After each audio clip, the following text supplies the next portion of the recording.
Ils sont proches des fondements, des fondamentaux, des fondations. Lorsque l'on signale que les propos de Jésus peuvent être radicaux, il faut non seulement comprendre qu'ils sont importants, difficiles à vivre. C'est pourquoi on parle de radical, parce que ça coupe avec l'ancienne façon de vivre. L'ancien modèle, les anciennes choses.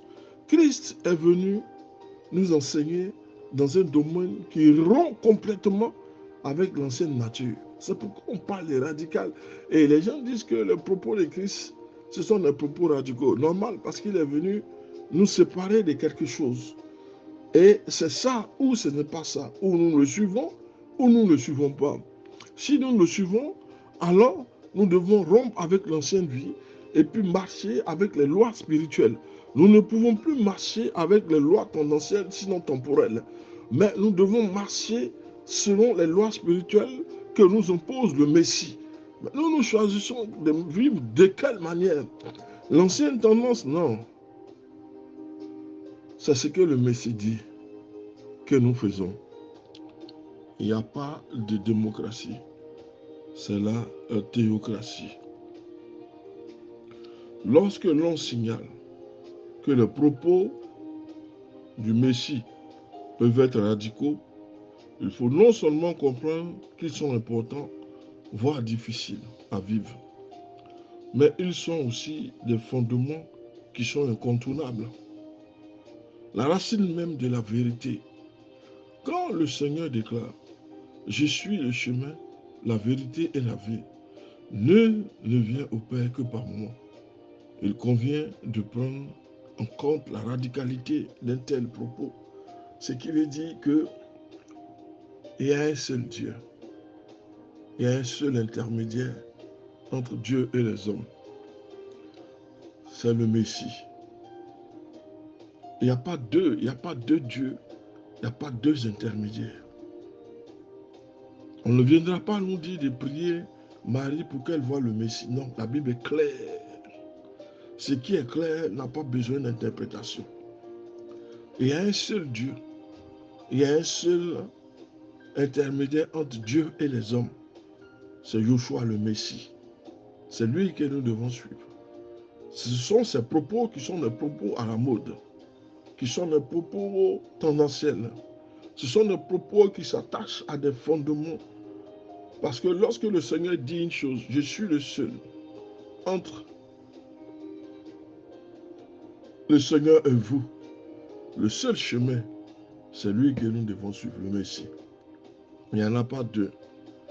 Et quand il s'exprime de la sorte, certains pensent que le Messie marche dans l'arrogance.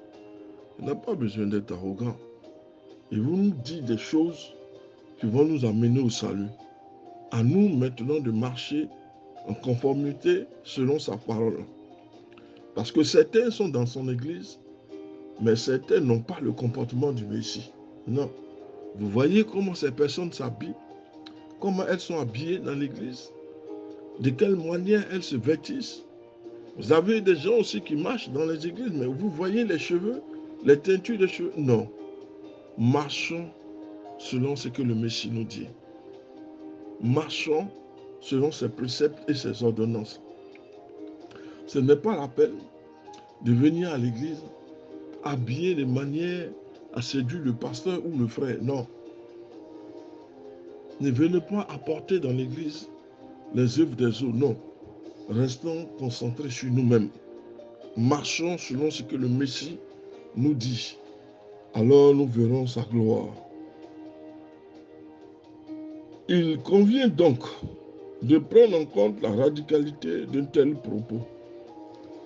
Il ne s'agit pas d'un chemin parmi d'autres. Il ne s'agit pas d'un guide parmi une série de gens intéressants.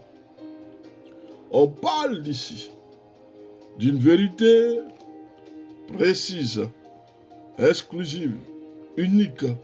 Il n'est pas question de saisir une telle parole comme une des pistes éventuelles. Non, c'est la piste nécessaire. Nous ne devons pas la saisir comme une piste éventuelle. au milieu de plusieurs options ou au milieu de plusieurs possibilités. Non.